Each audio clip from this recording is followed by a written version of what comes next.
Hello, everyone. Hi there. So this week, we're not discussing a single word, but something that actually should have a word. And I think if we delve a little bit We might find it somewhere. and we explore, we might find such a Yeah, word. and it has to do with the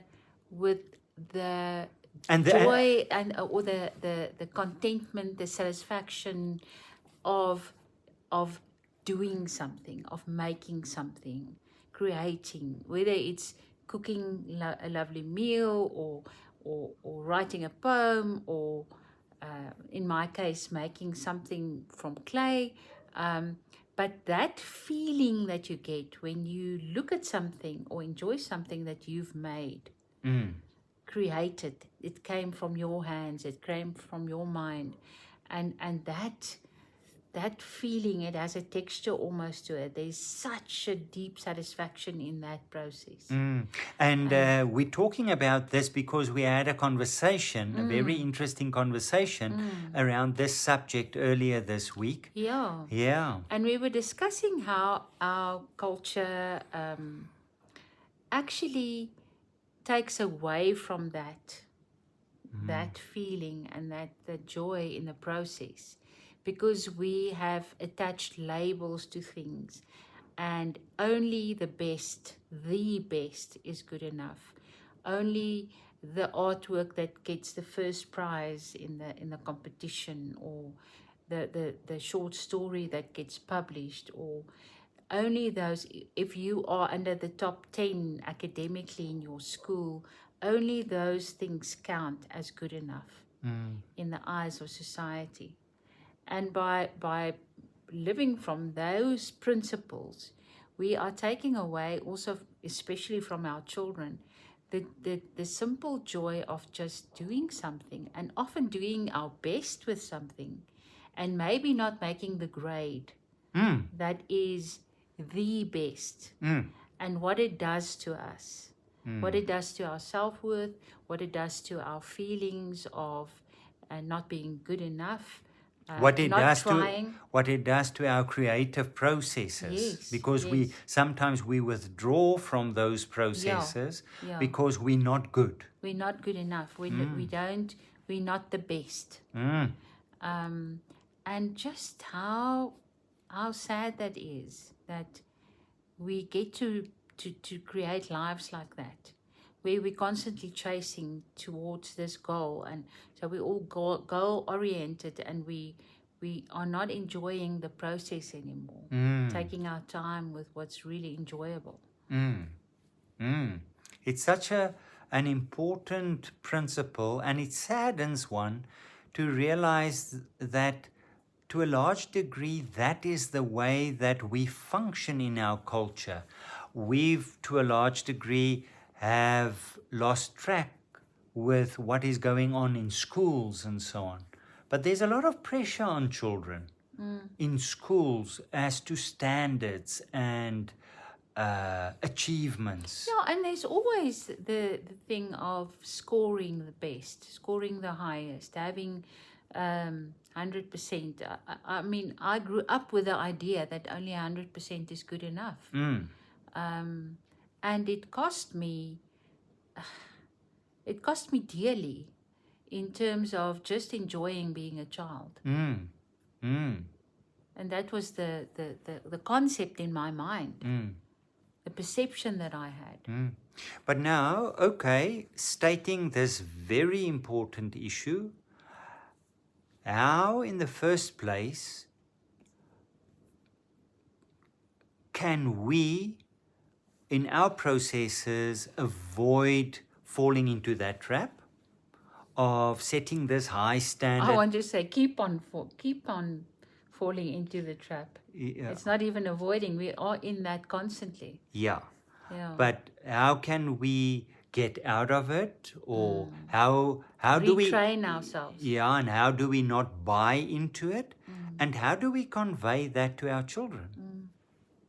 I think, like with everything that we find that comes from ego, is the awareness. The awareness of of that while I'm busy doing something and I criticize myself, or I'm comparing it to somebody else's, or uh, thinking it's not good enough, to remember that I'm doing it because I want to do it. I'm doing it because I enjoy the process. And to keep reminding myself why I'm busy doing what I'm doing.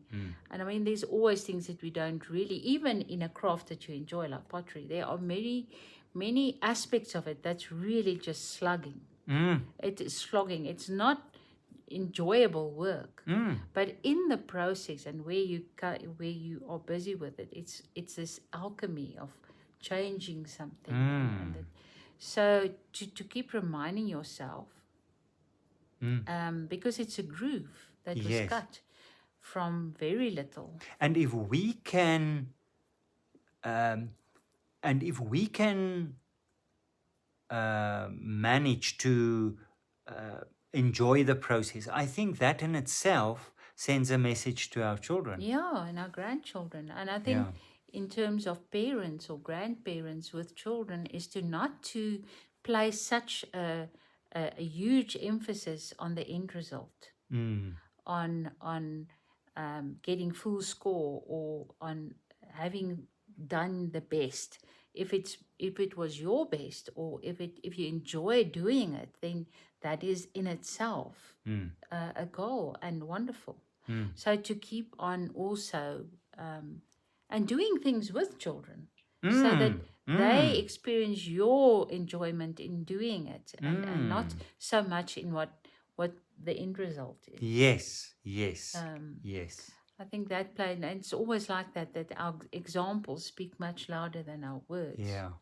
And one has to be very careful, because we can even be very focused when we talk about the process, where we say, well, we're busy with something here. And so this process must be enjoyed. But from my own experience, my process is much wider even than the process. My process starts with doodling, with doing nothing, with watching a movie, or page through pictures. It's not productive. It's you're wasting time. Seemingly. What are you doing?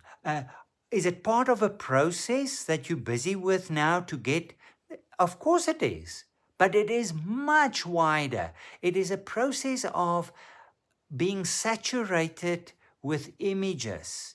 It is being saturated with creative processes that gets they get downloaded somewhere in my subconscious. And then when I'm writing a sermon, or I'm writing a piece, or I'm making something, boop, here it comes up. And it wasn't part of a conscious process. And we don't allow for those processes. We don't allow for that. It's very productive driven. So even we have to be careful not to name it only as that process leading to the end result. It is a lifestyle. It is a lifestyle that we have to do, where we enjoy what we're busy with, and we're excited as to what will reveal itself if the juices start to flow. And I think that's an important thing to convey to our children. Enjoy things. Just enjoy it. Why are you... It saddens me to see how full children's programs are. Extra classes, extra activities after school, very little time just for riding your bike up and down the street. Or being bored. Yeah, I mean, that's one of the things that they say is so important to children, to sometimes be bored.